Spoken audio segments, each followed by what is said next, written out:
Hello' guys, এতিয়া বাজি আছে ৰাতিপুৱা 11টা আৰু মই গৈ আছোঁ কলেজ ইমান দেৰিকৈ, কাৰণ মোৰ ঘৰটোৰ ওচৰতে। ঘৰৰ ওচৰত থকা মানুহবোৰ এনেকুৱাই হয়।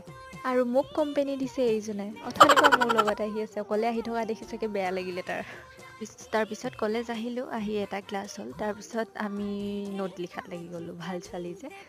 একো নহয়, এনেই ইহঁতে নাচি নাচি পূৰা, সিহঁতিতো ভালকৈ লিখি আছে, মইতো নাচি নাচি লিখি আছোঁ। মাজতেতো দুইজনীয়ে কাজিয়াও লাগি গৈছোঁ এটা ৱৰ্ডৰ লগত। তাৰপিছত মই বহীখন লুটিয়াওঁতে দেখিলোঁ মোৰ এখন বহুত পুৰণি ছবি। ইয়াৰ মাজতে ৰাইজ মই বস্তু এটা দেখাম, সৰুতে মই ছবি এটা আঁকিছিলোঁ। বন্তি আৰু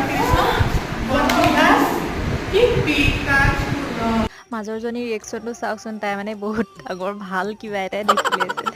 আৰু বাহিৰত ইহঁতি আমাক মাতি আছে, কথা পাতোঁ আহা গৈ। সেইকাৰণে ভাবিলোঁ দোকান এখনত গৈ চাহ খাওঁ, চাহ খাই ভালকৈ কথা পাতিম বুলি। আজি ইহঁতকেইজনীৰ বহুত চিক্ৰেট কথা